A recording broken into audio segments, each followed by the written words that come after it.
Hello everyone and welcome back to another video on the channel.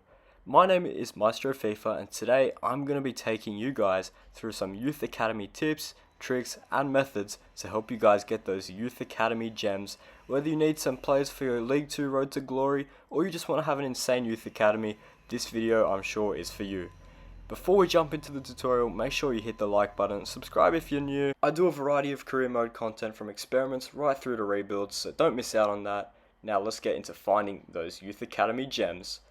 Let's start off with the basics. The scout's experience will have an effect on the amount of players they can find, whereas judgment will influence the quality of the players scouted. So obviously having a 5-star scout is most ideal. The first tip to start off with getting the best Youth Academy possible is making sure you have the best scout. Now how are we going to go about doing this? We're going to be using the hire and fire method, which will be used to make sure you have the best scout possible to find those high potential players. This method is as easy as it sounds. You're going to want to go to your youth scouts and continually hire and fire your scouts until you find a 5-star scout or the one that is best suited to your budget. Just to demonstrate, I'm going to hire this dude and then I'm going to back out and fire him. This process could be quite costly, but if you've got the money for it, just keep doing it until you get a 5-star scout. Just as I've done here, as you can see. Once you've now got the best possible scouts, as I have, you're going to want to open up a new scouting network. The country you choose doesn't really matter, they all seem to be the same in terms of potential, and with the huge update to scoutable nations this year, you can pretty much scout anywhere. Just because why not? I'm going to choose the 3 most watched nations of my channel, that being England, the US and my country, Australia. Now we're going to head out to England, send the scout out for 9 months and just pick whatever positions you may need.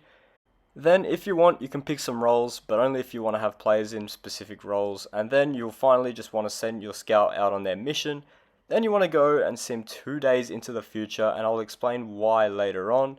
Head back to your academy and repeat the previous step by choosing a nation, picking some positions and then sending the scout out. Once this is done, repeat this for the final scout by simming 2 days once more and selecting the appropriate positions you need. Now that you've got youth scouts all set up, you want to sim to the day before your first scout report is due and save the game. Then sim to the next day, which should have your scout report available.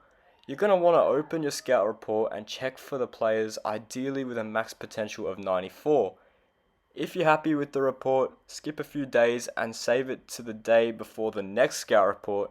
Otherwise, reject all the players like I'm doing here, which is going to lead us on to our next step. Now, as I mentioned earlier, this step is why you want to save your game the day before each report. You want to back out and quit without saving and simply reload your save. Now you're going to be reimbursed with a completely new set of players which you can either reject or sign if they're good enough. As you can see, I've managed to find this guy here, Luke Burnett, who has a good starting overall and the max potential of 94, so I'm going to sign this guy up to my academy. Now you can simply repeat these steps for your other 2 scouts. Now that you've got some high potential players, let's head over to the tactical preset and take a look at coach management. Here we can hire coaches to boost the development of your youth players. You're going to want to filter position and pick the highest star coach in each position until you've reached the max limit, just like I have now. Head back over to your youth academy and select one of your players and head over to the development plan. Now as you can see, their level up time is significantly decreased, which is going to be crucial in developing your youth players quickly. Also, selecting a development plan with the shortest level up time will help them grow even faster. You can also play the Youth Academy tournaments every couple of months, but only if you really want to.